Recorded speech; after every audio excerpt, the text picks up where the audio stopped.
Hello everyone, कैसे हैं आप सब। इस वीडियो में कक्षा 10 भूगोल पाठ 2 है। पाठ का नाम है वन एवं वन्य जीव संसाधन, यानी पेड़ पौधे क्या हैं, उनकी ज़रूरत क्यों है, जीव जंतुओं की ज़रूरत क्यों है, उनसे हमारे क्या फ़ायदे हैं, वो किस तरह से हमारे लिए उपयोगी हैं। ये सारी जानकारी इस पाठ में है। उनका संरक्षण, चाहे पेड़ पौधे हों चाहे जीव हों, उनका संरक्षण क्यों ज़रूरी है और कैसे किया जाए संरक्षण, ये सारी बातें इस पाठ में हैं। देखिए, पृथ्वी पर कई तरह के छोटे छोटे जीव हैं, बड़े भी हैं जीव, और कई तरह के पेड़ पौधे हैं, वट वृक्ष हैं, जानवर हैं कई तरह के, और इन्हीं का जो अलग स्वरूप है वो जो जंतुओं का या बाकी जो जीव हैं, इन सभी का मिला जुला जो स्वरूप है वो जैव विविधता कहलाता है। विविधता मतलब अलग अलग प्रकार के। तो जीव जो है वो कई तरह से हैं, और यही जो कैटेगरी है वो मिल करके जैव विविधता कहलाती है। और सभी मानव और बाकी जो जीवधारी हैं ये मिल करके जो है एक जटिल या आप कठिन कह सकते हैं पारिस्थितिकी तंत्र का निर्माण करते हैं। पौधे और सभी जो पशु पक्षी हैं वो एक दूसरे पर जो आश्रित रहते हैं, निर्भर रहते हैं, इसी कारण ही जैव विविधता तैयार होती है। अब भारत में जो पेड़ पौधे हैं, प्राणी जाति हैं, उनके बारे में थोड़ा सा हम जानेंगे, क्योंकि भारत में विश्व की सभी जैव विविधताएं या जैव उपजातियां जो है इनकी संख्या लगभग 8%, यानी कि आप 16 लाख कह सकते हैं, पाई जाती हैं। और भारत में जो वन है और वन्य जीवन जो है इनका संरक्षण कैसे किया गया, इसकी शुरुआत कैसे हुई, क्योंकि 1960 और 1970 के दशक में पर्यावरण संरक्षण के लिए वन और जो वन में रहने वाले जीव हैं उनको संरक्षित करने के लिए, उनकी देखरेख करने के लिए मांग की गई। और उसी के बाद भारत सरकार ने भारतीय वन्य जीव रक्षण या संरक्षण अधिनियम 1972 पारित किया। और इसी 1972 के अधिनियम के तहत जो वन में रहने वाले जीव हैं उनके संरक्षण और फिर उनके शिकार पर रोक लगाने के लिए, प्रतिबंध लगाने के लिए, और उनके रहने के लिए या उनके जो आवास थे उनका कानूनी तरीके से संरक्षण, और जंगली जीवों के व्यापार पर रोक लगाने का जो है प्रावधान किया गया। और इन प्राणियों में बाघ है, एक सींग वाला गैंडा, कश्मीरी हिरण और हांगुल, मगरमच्छ और घड़ियाल, एशियाई शेर, हाथी, काला हिरण, चिकारा, गोंडावन और हिम तेंदुआ, ये सभी शामिल किए गए हैं। और कीटों का संरक्षण करने के लिए वन्य जीव अधिनियम 1980 और 1986 के ही तहत सैकड़ों तितलियों, पतंगों, भृंगों और ड्रैगन फ्लाई को भी शामिल किया गया है। और 1991 में पौधों की 6 जातियों को भी इसमें शामिल किया गया।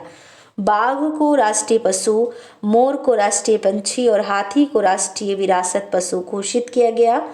और वन में रहने वाले प्राणियों के देखरेख के लिए वन्य विहार, नेशनल पार्क और बायोस्फीयर रिजर्व बनाए गए हैं। और भारत के प्रथम national park Corbett national park की स्थापना जो है वो 1936 में की गई थी। और बाघों के देखरेख के लिए 1973 में बाघ परियोजना या बाघ प्रोजेक्ट टाइगर जो रिजर्व है या जो प्रोजेक्ट टाइगर चलाया गया। और उत्तराखंड में कॉर्बेट राष्ट्रीय उद्यान, पश्चिम बंगाल में सुंदरवन राष्ट्रीय उद्यान, मध्य प्रदेश में बांधवगढ़ राष्ट्रीय उद्यान और असम में मानस बाघ रिजर्व, केरल में पेरियार बाघ रिजर्व इकाई बाघ संरक्षण परियोजना के मुख्य उदाहरण हैं जो भारत में स्थापित किए गए। इसके अलावा भी तमाम परियोजनाएं वन्य जीवों को संरक्षित करने के लिए चलाई जा रही हैं। तो देखिए किस तरह से वन हो चाहे वन में रहने वाले जीव हों, उनसे मानव का कल्याण है और मानव का क्या जो है फायदा है, क्या उपयोग है, वो सारी जानकारी इस पाठ में है। वन यानी पेड़ पौधों के जंगल के संरक्षण के लिए भारत सरकार ने कई प्रयास किए हैं, जैसे कि 1952 में वन नीति की घोषणा, 1988 में इसका संशोधन किया गया और बदलाव किया गया इसमें। और देश के कुल भौगोलिक क्षेत्रफल के 33% हिस्से पर या भाग पर वनों की उपलब्धता को सुनिश्चित किया गया या सुनिश्चित करने का लक्ष्य बनाया गया। मृदा यानी कि मिट्टी के अपरदन, मिट्टी में जो कटाव बहाव की प्रक्रिया होती है वह मृदा अपरदन कहलाती है।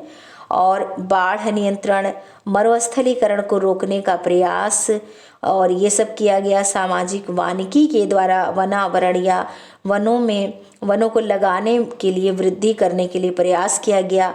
वृक्षारोपण भी आप वही चीज़ है, वृक्षारोपण यानी कि पौधों को ज़्यादा लगाया जाए, इसके लिए बढ़ावा दिया गया। और 1950 में या 1950 से वन महोत्सव की शुरुआत की गई, जो कि 1 जुलाई से हर साल, देखिए 1 जुलाई से 7 जुलाई तक हर साल ये जो वन महोत्सव के रूप में मनाया जाता है।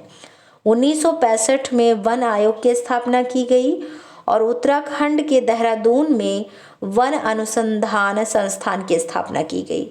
1992 में पर्यावरण संरक्षण के लिए नीतिगत तरीके से, कानूनी तरीके से दस्तावेज जारी किया गया और 2006 में पर्यावरण नीति की घोषणा की गई।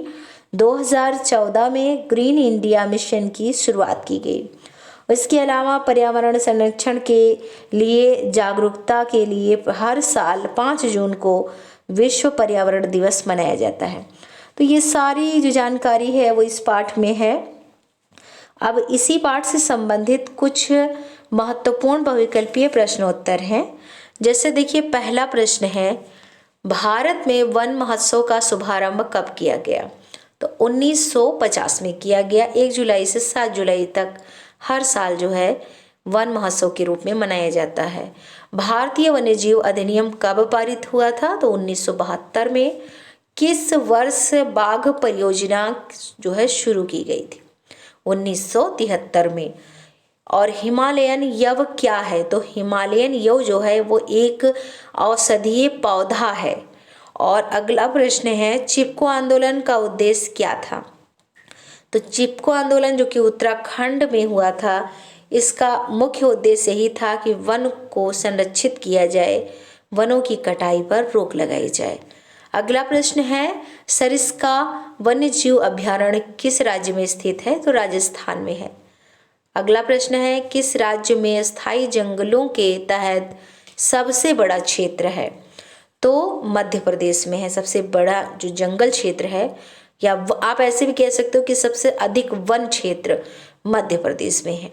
अगला प्रश्न है, सुंदरवन राष्ट्रीय पार्क किस राज्य में स्थित है? पश्चिम बंगाल में। और अगला प्रश्न है, राष्ट्रीय वन नीति 1952 के द्वारा भौगोलिक क्षेत्र कितने प्रतिशत निर्धारित किया गया है? 33%। और अगला प्रश्न है, बीज बचाओ आंदोलन क्या था?